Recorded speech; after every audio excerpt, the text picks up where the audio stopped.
Hello everyone, welcome back to League of Legends DFS Esports Breakdown for July the 24th. We have a little bit of an interesting one here, so we'll go ahead and get through it. As we talked about yesterday, we're going to try to get through these videos a little bit quicker.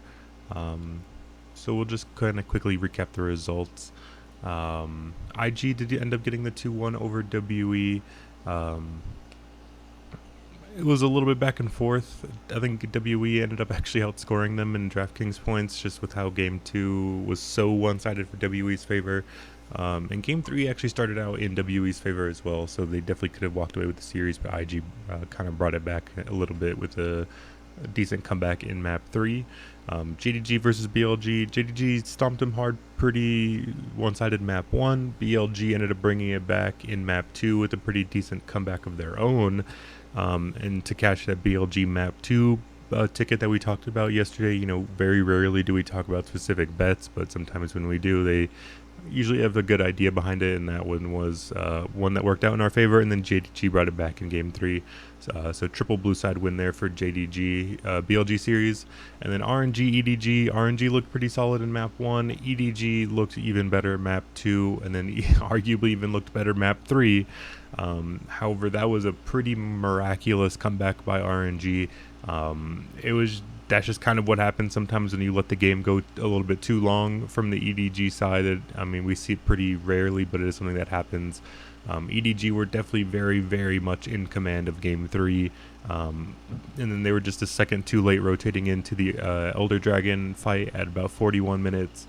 And then RNG managed to get the Elder Dragon, win the team fight, run down mid, and end the game in a pretty miraculous fashion. So we do see a lot of the blue side in the first two series. The first series was actually just a full red side win. IGWE and IG again with the full red side victory. However, in the next two series, it was full blue side from JDG, BLG, RNG, and EDG. So yeah, we could look at this recent stretch here, going back from all the way to the last time RNG played to this one. That's 5 red side wins out of 6, 9, 11, 14, 16, 17, 19, 21. So 21 maps. We had 5 red side wins. So it's a 16-5 ratio of what we're looking at for blue side to red side. So definitely still very blue-sided favored, and that's something we're going to continue to talk about today, as we go forward. So Top Esports Ultra Prime, I believe, is the first series of the day. Top Esports minus 1,600 here on Bovada. It's hard to get anything else from this one. At this point, Top Esports are still looking like a bona fide, probably top 3 team. I don't know. There's a fair few amount of teams in the LPL that can that you could argue one way or the other. I think the top end is pretty solid. I definitely think JDG, V5, Top Esports, RNG, and EDG, those top 5 teams are definitely, I feel like, in another class. I feel like maybe we have a little bit of a class below them with the likes of Weibo, AL, LNG, maybe FPX, maybe OMG, but those teams are probably like in a little bit lower tier even, maybe. But Ultra Prime have looked pretty bad. Minus 1,600, that's a pretty crazy price tag. I don't think Ultra Prime is that lifeless. However, the difference between like a minus 1,600 and then what I could definitely see this line at of like a minus 700 is virtually meaningless, because you're not going to be betting that either way. Of course, I did run the stats again here. I figured out a little bit of a system to make it a little bit easier of doing it in a spreadsheet. That way you can just kind of plug in the numbers. It does the math for you just a little bit easier. I don't know why it took so long to do that. But both these teams are playing at a pretty decent pace. As you can see, all 4 of the LPL teams are at over 0.8 combined kills per minute. So action is definitely ramping up, I think, a little bit in the LPL side. Average game time about 31 minutes at about 0.83 kills per minute. That's averaging out to a little under 26 kills per map is what we're expected to have on average here. I could definitely see this one going pretty handily towards the top esports side. I like the top esports side a lot. I obviously think they win pretty handedly through mid and jungle, which is what they typically do. Very strong solo laners for top esports. However, Wayward is not. I think he. We'll have to look at the player stats, of course, at the end, is what we typically do. So I'm not sure where to go on Wayward, but I definitely know Dion and Knight we like. Mark, I think, has pretty solid numbers as well. I typically like to try to avoid Jackie Love just because I legitimately do believe he is a good bit overrated. But, I mean, this is such a cakewalk matchup, and he is still the AD carry of the team. So it's going to be hard to get away from him. But either way, just love top esports, love all the options there. OMG Weibo. Of course, if you guys know me, you guys probably already know what I'm going to be saying here. But OMG are bringing Cold back, which I do think it makes a lot of sense. I don't know why they were swapping to Jerry. I do think Jerry had some different champion capabilities, but I'm glad they're going back to Cold. I think Cold is a little bit better as an initiator, can set things up a little bit better for his team. I do think that's going to help propel them towards a little bit better of a spot here. Again, we do have OMG on the blue side, as we have highlighted here. OMG are blue-sided. Same with Top Esports as well, although I don't expect that game to be going to 3. I do think OMG can take this one in 3 with probably another triple blue side win here. I could definitely see that happening. But if we look over at the sides, we can look blue side OMG are 9-3. Weibo are 7-4. That's not quite as good, but definitely very, very good for the OMG side of 9-3 blue. Weibo are 7-4, not quite as good, but definitely a lot better. Red side, Weibo are actually a pretty decent red side team. They're at 5-5. OMG are 4-7, so definitely a lot less there. That is why I think we are getting an OM or a Weibo minus 275. However, I just don't see that price making a lot of sense, to be honest. I feel like it definitely would. I definitely stumbling all over my words there. I definitely understand why Weibo is the favorite. They have been at a pretty decent level, except they've only been playing in these 3-game series. They've barely skated by, winning a lot versus a lot of bad teams. And I think they're getting heavily favored, or not favored. Yeah, they're getting a lot of love, I think, just from this V5 win here. And that is something that that Weibo do. We know that Weibo typically kind of play to their opponent's level.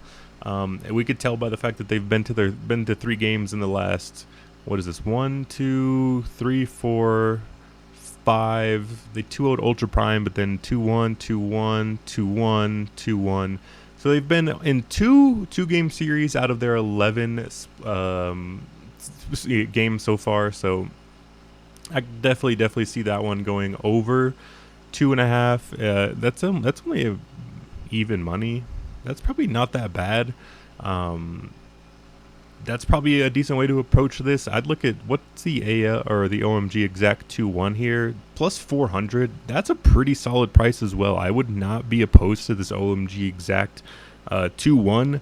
I think this is probably going over. I do think this is probably going to be, again, a triple blue side win. Again, the slight concern is the fact that sorry, I took every tab click there. That Weibo are not that bad on red side. 5-5 is a pretty respectable red side score. So you kind of have to feel that maybe they could, that the odds of them taking one of those red side wins is pretty decent. That is the concern. However, I just think this price is a little crazy. I feel like OMG are a pretty decent team. I feel like they're about evenly skilled. I think they're bringing back Cold. They have the team that I think they kind of slingshotted them from the bottom of the league towards that kind of upper middle end of the league, where I think Weibo reside. And then I think, of course, the biggest I think the biggest like kind of mismatch or talking point here, I think, is the top lane. I know people are back on the Shy pretty extensively. I know that there's been like talk specifically, I think from the casters specifically, talking about how well the Shy has been playing, and I will give him credit. You know, as a known the Shy hater, I will give him credit. He has had a good bit of good performances. I think, you know, previously he was, the ratio of good performances to bad performance was much worse. Probably last split and then like all of last year even. However, this split he's been looking good a good bit of the time. However, I just don't think there's much top lane talent, and especially top laners who are going to pressure and challenge him. I do see this being a heavily top-sided, dictated matchup. I could definitely see Shanji, Aki, the Shy, and SOFM getting pretty busy up in the top lane. Maybe even Cream and Angel coming up there as well. I could see Cold coming up there. I could see a lot of heavily top-sided action around Shanji and the Shy. I think both of these players like to get up in the face of the other. I could definitely see a good bit of battling going on. However, in that scenario, I would definitely lean towards the OMG and Shanji side. I think, as controversial as this may sound, I actually do think Aki is a little bit better of a jungler than SOFM. As much as I do love SOFM from all the way back on his like Snake Gaming days when it was Flandre and SOFN on Snake Gaming. That's a real OG throwback if you guys remember that.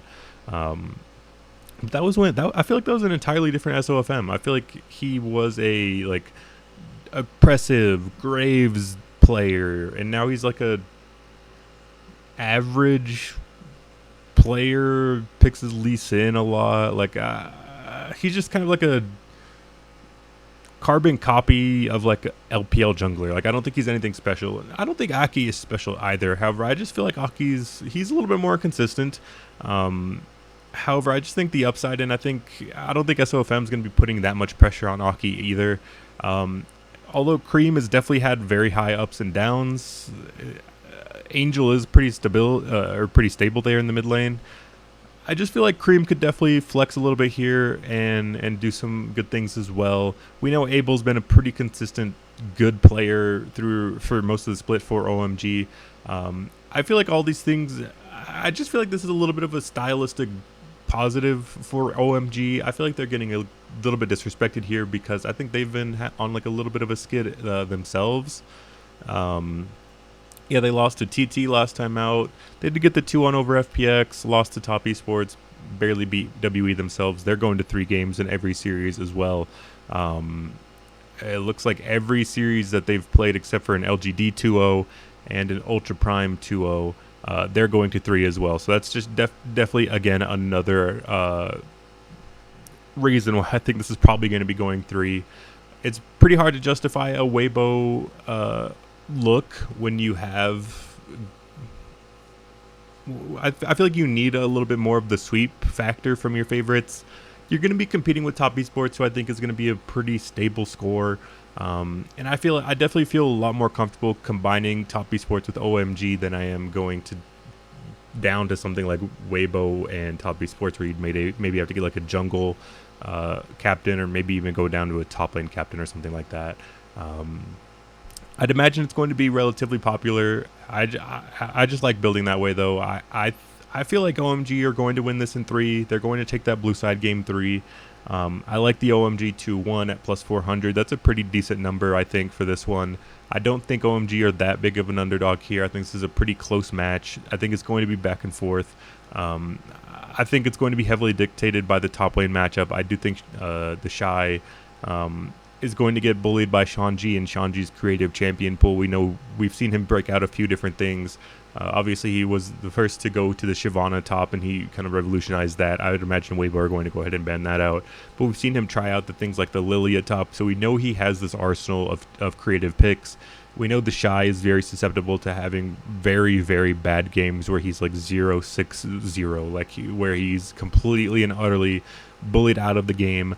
I could definitely see a couple games of that happening where we see the Shy try to pick a Kayle, get bullied out heavily by Shanji, Aki, and Cream, and then he's not able to play the game, and the game is already over before he can even do anything about it. I definitely see that being a pretty decent possibility. So I'm liking OMG. I like OMG's top side specifically. I'm not afraid to get away from Able or Cold. Again, I do think that they still will have decent numbers, assuming that's the case. However, I like targeting the OMG top side of Shanji, Aki, and Cream, specifically because I do think that their game plan should and will be going to target the Shy in the top lane and get Shanji ahead. And then I think Shanji typically is somebody who will try to get out of lane as well. He likes to roam down towards those dragons to group up with the team, and I think OMG will be able to press advantages that way as well. Weibo typically like to leave the Shy top lane while they 4v4, but OMG typically brings Shanji down. Typically, it's what he does with like the Sejuani. He'll leave top lane. He'll sacrifice a wave or two to go join his team for those dragon fights. I don't think Weibo will respond to them. That is some concern in terms of the action for this game. Although, who knows? Maybe Weibo will actually take some of these fights. But we know OMG like to group up. They like that big 5-man death ball. They like to bring Shanji down and have that big fight. So hopefully we get some action. Hopefully Shanji comes down, leaves that top lane, roams down to those dragons like we typically see, and have some explosive battles early on. And in that scenario, I like OMG, and I like OMG a good bit. Over in the LCK, not as exciting, I don't think. Genji minus 2,800 versus Hanwha. He's sorry. That's a crazy price tag, but it's hard to argue anything else. Hanwha's definitely like bottom two. It definitely feels like Nongshim, Hanwha, and Fred Brion have cemented themselves as like the bottom tier of the league. Genji, I do believe, still is the #1 team in the league, despite them losing to T1 earlier on. 1 week from today, we'll see the rematch of that. I'm pretty excited. KDF Live Sandbox. This one's pretty interesting. Live Sandbox minus 240. They've been playing pretty well as of late. Obviously, they've lost to a couple times to Genji. They got the win over Hanwha. Live Sandbox is like a classic case of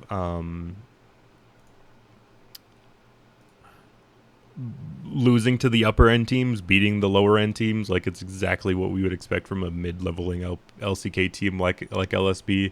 KDF has done something similar, except they've been a little bit more tumultuous, I guess you could say. They've lost to like the likes of KT, but then they have like a win over T1 somewhere in here as well. So they're kind of all over the place. I just think that, considering it feels like it's pretty random at the moment what's going on in the LCK. KDF do have blue side as well. I do have a slight lean towards this KDF side. Am I going to pull the trigger on it? Maybe a little. I do know Live Sandbox like to fight. We know KDF are a little bit of a safer team as well. I just think this is a pretty close matchup. I do slightly lean towards the LSB side. However, at minus 240 and you're getting like a plus 180 on KDF, I'm fine going to that side as well.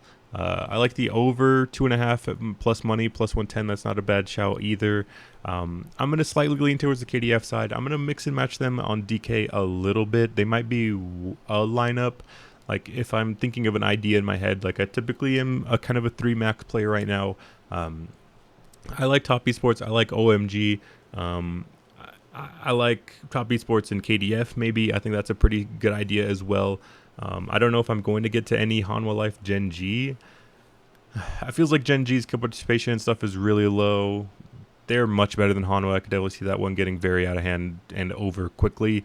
So I don't mind Gen G as like a secondary stack, mix and match them in a little bit in case, and just try to get lucky with your players getting all the kills. Like, we could definitely see Ruler, he had a 15 kill game last time out. We could definitely see Chovy picking up a bunch of kills.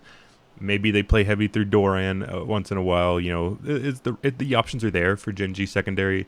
And I don't mind KDF secondary here as well, mixing them with like a Top Esports. Obviously, the numbers for this game are much less. We're expecting 4 less kills per map in this series, so definitely not a target, but I don't mind mixing and matching. I don't want to be too overexposed to OMG. In case this is a three game series, OMG Weibo.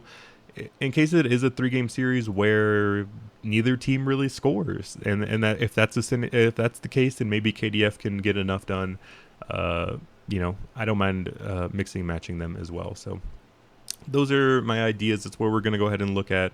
We'll go patch 12.11, 12.12, and then 12.13. So 12.11 and on. Again, I think as I noted here, that's about a 20 game sample for mostly every team. Not these teams, but Top Esports, Gen G, KDF, and OMG, of course. So we'll go ahead and take a look. Obviously, look at the groupings. Typically, the first thing I like to do. Jerry not playing, I don't believe. Don't know if KDF are going to be going with Hoyt or Moham. I do wonder. Let's see, it was Moham for them last time out versus T1. He didn't even get subbed out mid-series, so it looks like Moham is the direction they're going. Yeah, that's 2 series in a row where they've stuck it out with him. 3 series in a row where they stuck it out with him. So it definitely looks like they are just with Moham now. That's a risky spot. They are first, so maybe if you do notice that, like if Hoyt is starting, you could definitely fire up a little bit of him, just because I think he's going to be like sub 3%. People are not going to be up for the games typically. So if something does change there, that's definitely something you could keep an eye out for. But I'm fine going with that KDF side again. They do start blue side game 1, so it's another thing as well. However, it doesn't work the same in the LCK, obviously. Over in the LCK, the losing team gets the side selection of the next game, so it doesn't work in the LPL where it's static. So Jerry not playing, we do expect it to be cold. There is some substitute risk there. If OMG lose a bad first game, we could see Jerry come in for cold. That is going to be a little bit of a notch against cold. However, I think if I still do like an OMG 4-stack, he might still be in there. I'm not sure, but that is something to consider, that you could get up to somebody like Mark and not have that substitute risk nearly as much as looking to try to get somebody like Cold in instead. But obviously, I mean, Shanji being a one of the highest kill participations in the entire slate is pretty insane for a top laner. Obviously, we could see Wayward, Doran, and Keen all sub 60, the bottom 3 on the slate, and then we see Shanji all the way up at 73. It's a pretty interesting one, but you could definitely make a case to go to a Shanji captain. The problem is there's nobody great to pair him up with. I wonder if you were to put never mind. I was gonna try to see an LSB over Kwandong one, but I can't imagine that'd be better. But Teddy, obviously very insane numbers. He would definitely be somebody I wouldn't be afraid to go to. If KDF win, it will be through him. Elam has over 70 as well. Fate over 70. Moham is a little bit low, 66, although that's still a respectable number. But as we can see with the likes of Gen G, we have like one person over 70. That's Ruler. Doran under 52 even. Chovy under 60. Peanut just above 60. Those are really bad numbers for mid and jungle. But we could see that here with Cream and Aki as well, and I'm not necessarily afraid to go with them either. But we see Knight very much up there. He's going to be a very popular player, probably the most owned player on the slate, as he typically is. I don't mind going with like a Cream and a Knight. We know Cream's upside is there. It's just inconsistent on whether it hits. But for the most part, everything else is relatively in line. The only outliers again are kind of Shanji's top lane. He's going to be extremely highly owned out of the top laners, but I think with good reason. If they do well, and I expect them to do well, he will be a good part of it. Obviously, his numbers are just completely insane for a top laner. I like Teddy. I like some of these KDF guys. Knight, Ruler. Obviously, he had a very, very big game last time out. I don't mind getting to Cold, 73%. We know he's heavily participating in games. It's just the sub risk is a little bit scary there. But again, everyone else is, I think, still on the table. Like Tian, Cream, Aki. That's kind of where I would draw the line. I don't know if I'd want to get to anybody like Peanut, Chovy. These top laners are pretty hard to get to, but if you do want to get different, and that would be a decent way to do so. But I don't know. That's a tough sell. If you are going OMG, then you'd probably want to go Shanji. If you're going Weibo, you probably want to go the Shy. If you're going neither, then it gets pretty dicey. So I don't know. That's just kind of how I view it. So that will be it for me today. I will see you guys all again tomorrow, hopefully at a similar time. And best luck to you guys tonight. Thank you guys for tuning in.